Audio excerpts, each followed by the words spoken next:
Thank you for saving my life, my love. That's what my husband told me after I underwent surgery, donating a part of my liver to save him. But days later, the doctor pulled me aside and whispered, "Ma'am, the liver didn't go to him." And what I discovered next turned my life into a nightmare no one could possibly imagine. Welcome to Velvet Vendetta. My name is Sarah Miller. I'm 32 years old, and one day, I heard a sentence from a doctor that I will never forget. Your husband needs an urgent liver transplant, and you are a compatible donor. In that instant, my world spun. I knew what it meant. This wasn't just any surgery. It was giving up a part of my own body, a pain that would leave scars forever. But love, or maybe codependence, left me no room to hesitate. I said yes. In the days leading up to the operation, my mother Helen tried to hide her tears. My friend Jessica told me I was saving a life, but inside, all I felt was fear. Fear of not waking up from the anesthesia, fear of leaving everything behind, and above all, fear of losing Ethan Miller, the man I believe was the center of my universe. At the hospital, right before the surgery, I took his hand. I was hoping to hear a "thank you" and "I love you." But all he said was, "Everything's going to be fine, Sarah. You're strong." The words sounded hollow. The lights in the operating room were too white, almost cruel. The antiseptic smell burned my nose. I remember counting backward as the anesthesia took over. 10, 9, 8, and then darkness. When I woke up, it felt as if my body had been split in two. Every breath was a sharp cut.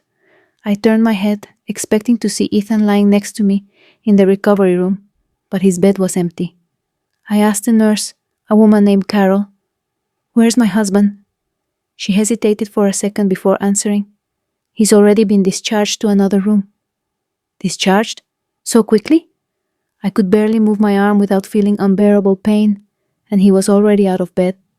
I tried not to overthink it. I forced myself to believe it was just good luck, that he had a strong recovery, but deep down, a seed of doubt began to grow inside me. 2 days later, with my body still heavy and my mind foggy, my phone buzzed. It was a call from the hospital. I answered with a weak voice. "Hello?"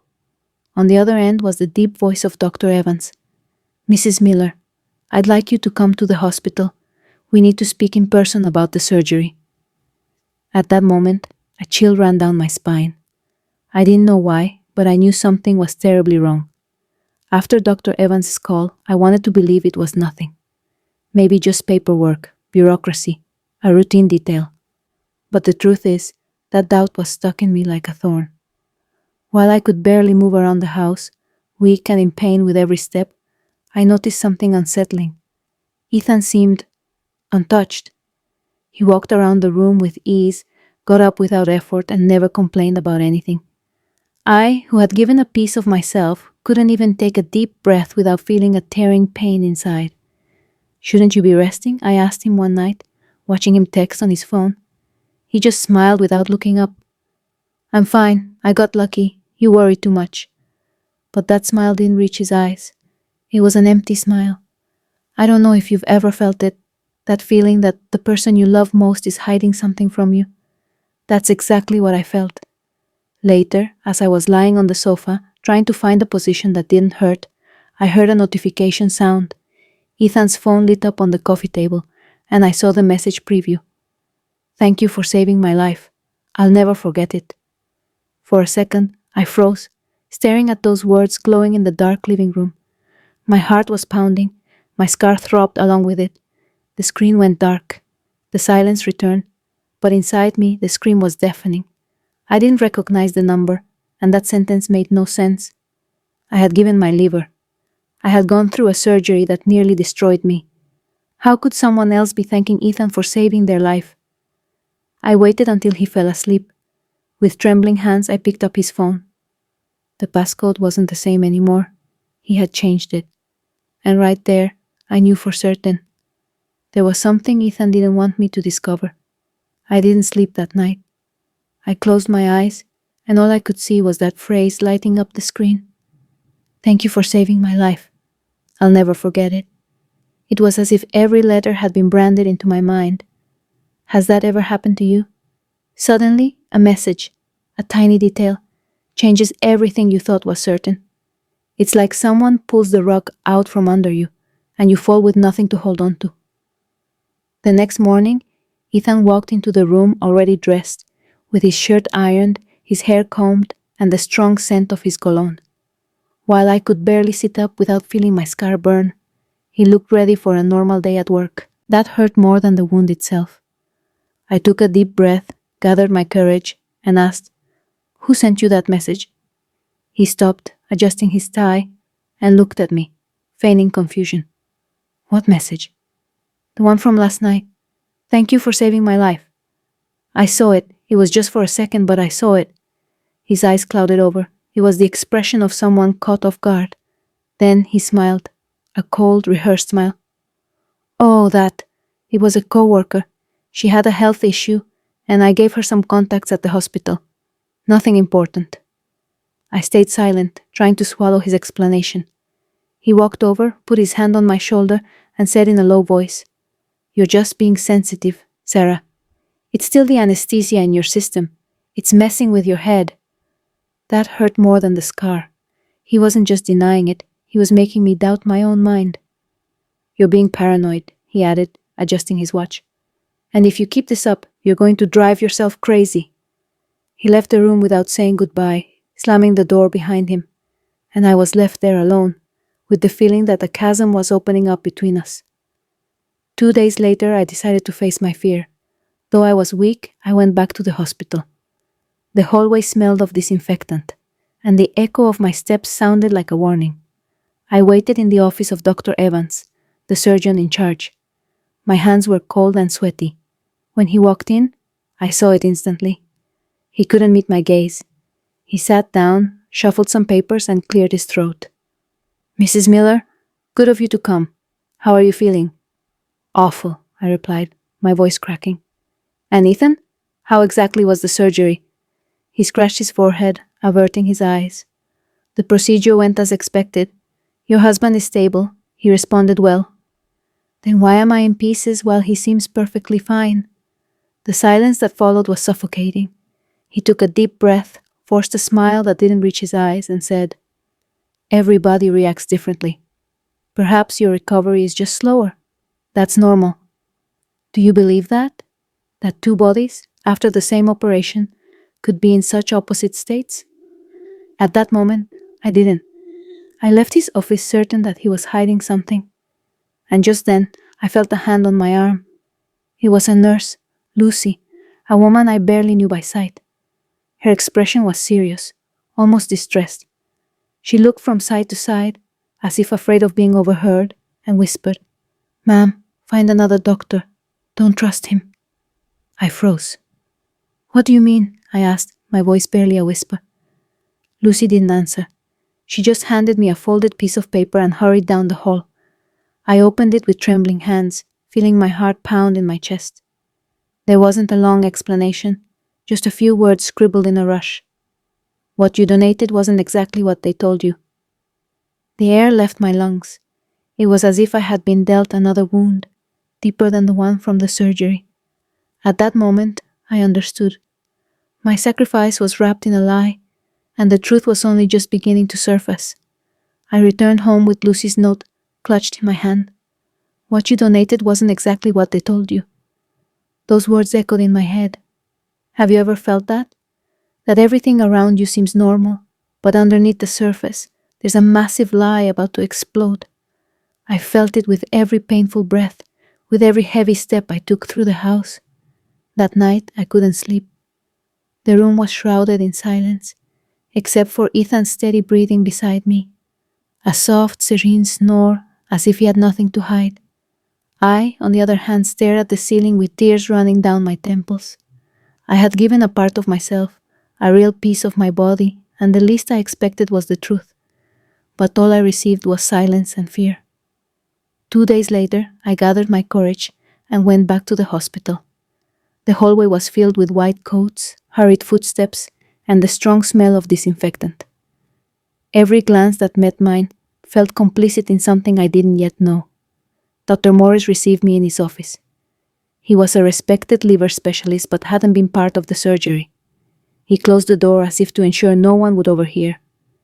"Please, sit down, Mrs. Miller," he said, adjusting his glasses. "How have you been feeling since the procedure?" "Awful," I replied curtly. "But it's not the pain. It's because I feel like I wasn't told everything." He was silent for a few seconds, drumming his fingers on the desk. Finally he sighed. "You're right to be suspicious." My heart raced. "What do you mean?" He looked down at a folder of documents, flipping through the pages as if buying time. There were irregularities with the transplant. I felt my entire body go cold. "What kind of irregularities?" He cleared his throat, glanced at the door, and then said in a low voice, "Officially, the procedure was registered under Ethan Miller's name, but the lab analysis and reports don't match.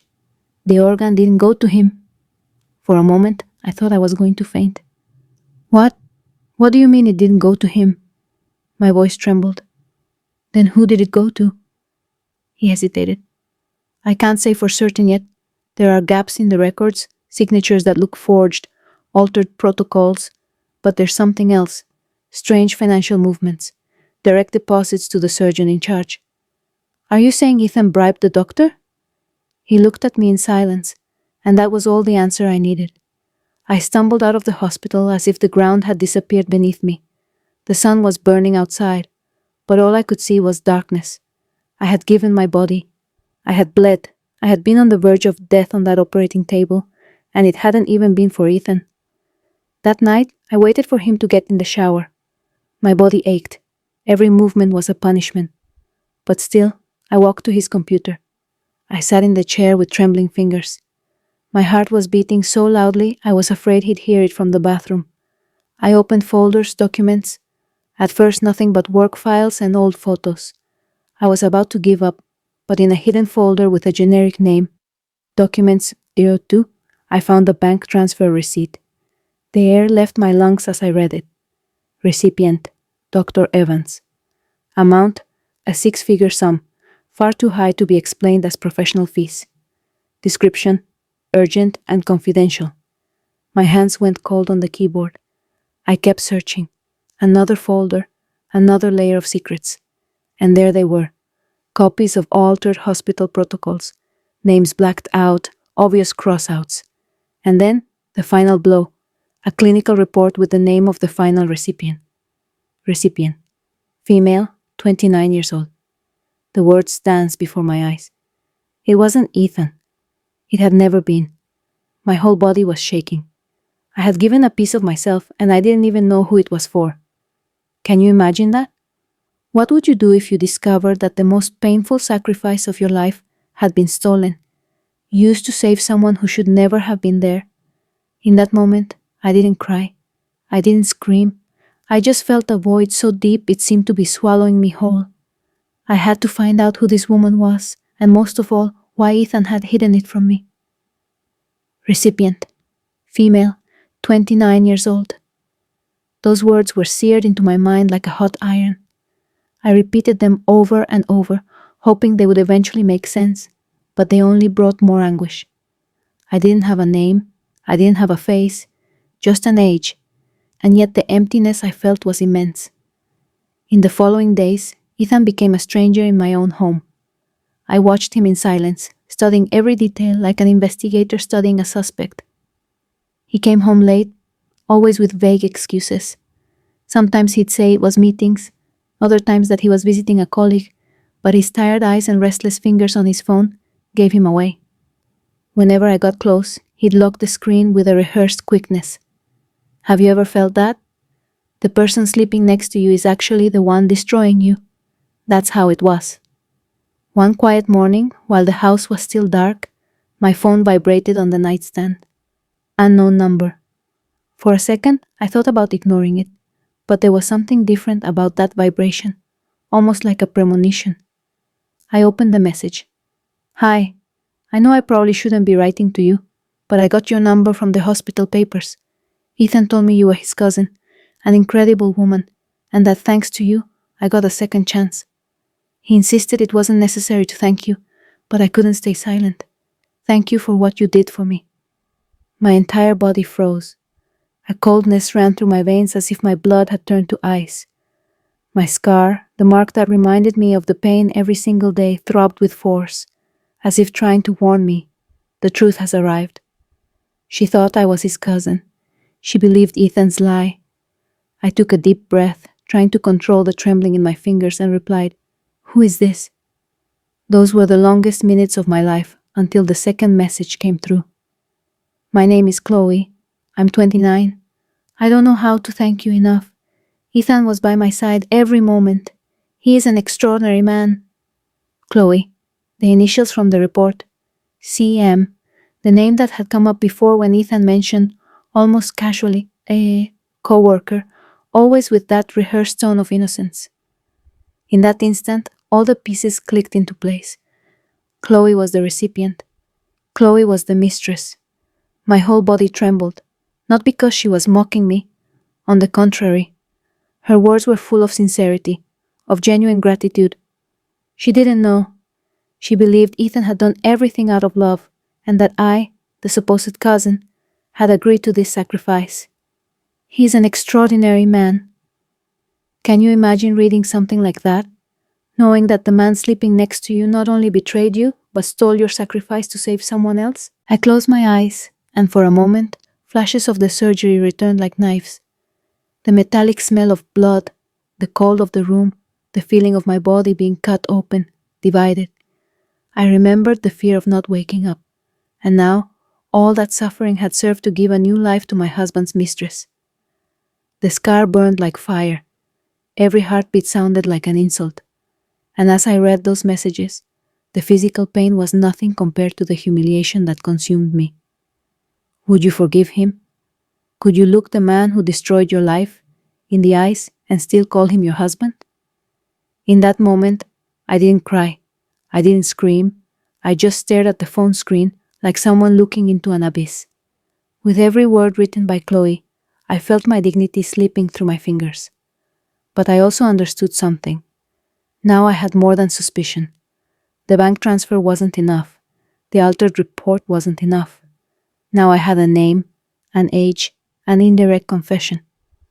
Chloe Moore was alive thanks to my liver, and Ethan was the architect of it all. I closed the phone slowly, like someone holstering a loaded gun, and I swore to myself I was going to rip the truth from his mouth, even if it was the last thing I ever heard. I knew I couldn't wait any longer. Every minute next to Ethan was like sleeping next to a stranger. Chloe, without knowing it, had given me the final piece of the puzzle. Now, I needed to hear it from his own mouth. I spent the day in silence, rehearsing the words, looking at my scar in the mirror as if observing a weapon. "You survived this, you will survive him too," I told myself in a low voice. When he came home, he was already late. He draped his jacket over a chair, adjusted his tie, and looked at me, surprised to see the table set. "Wow, a special dinner." "No," I replied flatly, "a special conversation." He raised an eyebrow, poured himself some wine, and sat down, feigning calm. "So, what's this about?" I looked him straight in the eye and threw the name out like a stone. "Chloe." The silence between us fell like an abyss. He stopped with the glass halfway to his lips. He hesitated for a moment, but then forced a smile. "I don't know what you're talking about." I slammed my hand on the table. "She wrote to me herself. She thanked me, Ethan.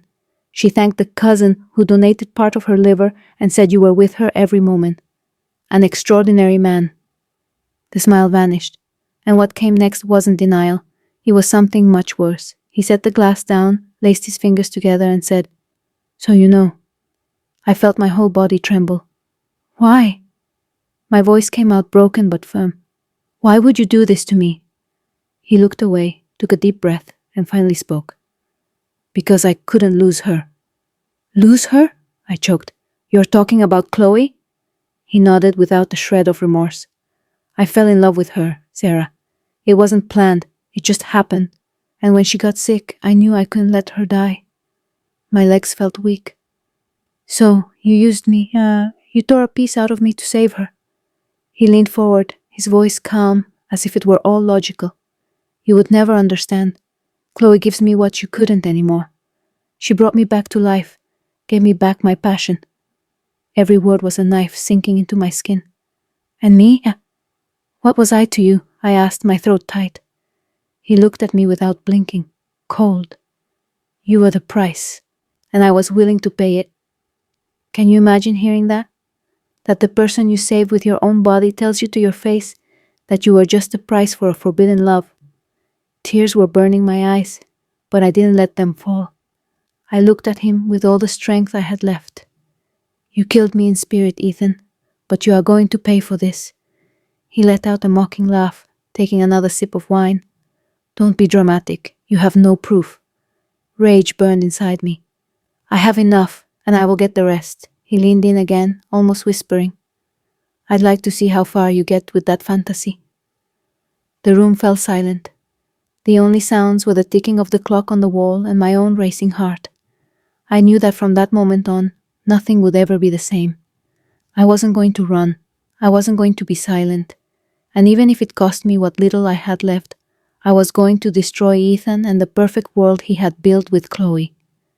That night, after the confrontation, I couldn't close my eyes. Ethan's words kept hammering in my mind like a sentence. You were the price, and I was willing to pay it. Lying in the dark, I felt my scar burn like fire. It was as if my own body was telling me, it wasn't in vain. You're still here. Now fight. In the morning, I took a deep breath and went back to the hospital. Not to hear what I already knew, but to find what I was missing. Proof. I found Dr. Morris in the hallway. His expression told me he was expecting me. This has to be quick, he murmured, looking around. I shouldn't be giving you this. He opened a drawer and handed me a heavy brown folder secured with a rubber band. These are copies of the original tests before they were altered. They're signed and dated. If this gets out, my career could be over. I held the folder with trembling hands. Why are you helping me? I asked. He lowered his voice. Because what your husband did is monstrous, and because you deserve the truth. I tucked the folder under my arm and left, my heart pounding. That same afternoon, I took the documents to the office of Caroline Ford, the lawyer Lucy had recommended. She reviewed each page with sharp eyes, adjusting her thick-rimmed glasses. Here it is, she said, pointing to a note in the margin. The name of the accomplice doctor, and here, a suspicious transfer. I leaned in. The receipt was from a shell company, but the final beneficiary was clear, Dr. Evans. He received money to manipulate the process, Caroline concluded. This directly connects your husband to the crime. I felt a mix of hatred and relief. It was as if I finally had a weapon in my hands, but my confidence wavered when Caroline closed the folder and looked at me seriously. Sarah, you need to understand. This case isn't simple. It will attract media attention. Your name will be made public. The process could take years. Are you prepared for that? I looked at the floor, then at my hands, the same hands that had signed the consent form, believing I was saving my husband. They've already stolen my body, I replied.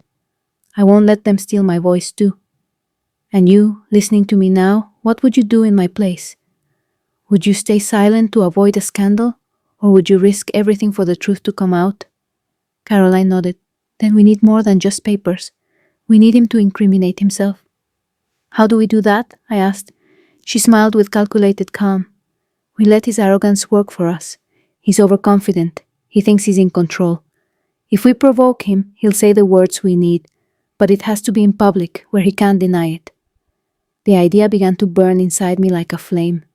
Ethan always thought he was smarter, that he could pull my strings like a puppet. It was time to turn the tables. In the following days, I prepared. I organized the documents, recorded my own video testimony, and saved everything to the cloud. I spent hours looking at my scar in the mirror, repeating quietly, I am not a victim, I am a survivor. But there was a moment when I almost gave up. It was late at night. The house was silent. I sat on the bathroom floor and cried until I had no strength left.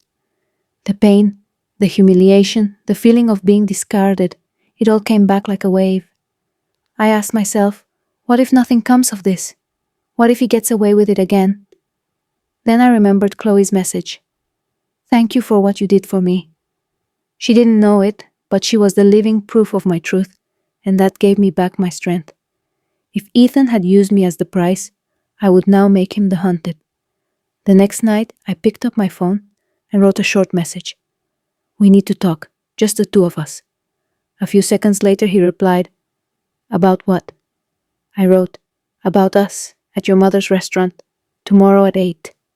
I added, Don't tell anyone. My heart pounded in my chest as I waited until the reply came, I'll be there. I smiled to myself, exhausted but resolute. He thought he was still in control, but this time he wouldn't be alone. Behind me was a lawyer, an indignant doctor, and concrete evidence. And more than that, there was a strength inside me he never believed I had. That night, in front of the mirror, I touched my scar again. It was no longer just a mark of pain, it was a battle scar, and I was ready for the final fight. The clock read 7:50 p.m. when I walked through the door of my mother-in-law's restaurant. The place was filled with bitter memories. How many times had I served dinners there, invisible, the wife who just obeyed. But tonight I wasn't there to serve. I was there to end the war. The tables were full, families were laughing, glasses were clinking, and the smell of home-cooked food filled the air. I took a deep breath and walked to the corner table I had chosen on purpose. In my purse was a hidden micro camera. In my pocket, my phone was recording audio. Outside, 2 police officers waited for my signal, and across the room, disguised among the patrons, Caroline Ford watched me, ready to intervene. At 8 p.m. sharp, Ethan walked in. The same cynical look, the same arrogance of a man convinced he controlled everything. Sarah, he said, opening his arms, I knew you'd come around. Sit down, I replied, my voice void of emotion. He settled in across from me and ordered wine from the waiter as if it were any other night. So, what did you want to talk about? I looked him straight in the eyes and dropped it. About what you did, about Chloe. For an instant, he lost his smile, but he quickly returned with disdain. We've already been over this. You don't understand. I love her, and when she got sick, there was no other choice. My voice trembled, but it carried clearly through the restaurant. So, you're telling me you sacrificed your wife to save your mistress? The silence was absolute. Forks and knives hung suspended in the air. The waiter froze. A few patrons exchanged murmuring glances. Ethan tried to stand up, but I raised my hand. It's all being recorded. Everyone heard you. He turned pale, and in that moment, Chloe walked in. She had been called by Caroline without Ethan's knowledge.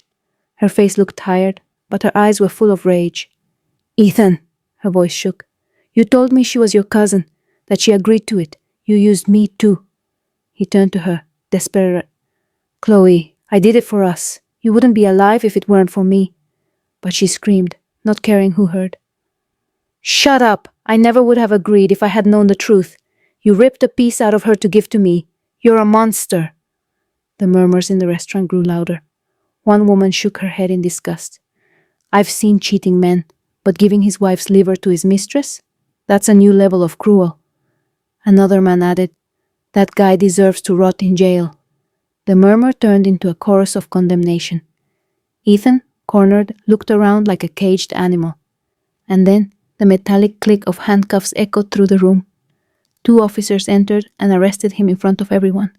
He tried to resist, but it was too late. His mother from the kitchen doorway screamed, Don't take my son! But no one listened. Days later, she was indicted, charged with conspiracy and obstruction. She lost her home and the respect of everyone she knew. At the police station, all the evidence came together. The testimonies, the original documents, the bribery receipts, Chloe's messages, the recordings of the confession. Dr. Evans, Ethan's accomplice, was also charged and lost his medical license. Chloe approached me with tears in her eyes. Sarah, I didn't know, I swear. If I had known, I never would have accepted it. She took my hands tightly. Forgive me. You should never have gone through this. I took a deep breath. I didn't feel hatred for her. The real monster was in handcuffs. You are used too, I told her. For the first time in a long time, I didn't feel alone. The legal process was long, but in the end, Ethan was convicted. Medical fraud, conspiracy, forgery of documents.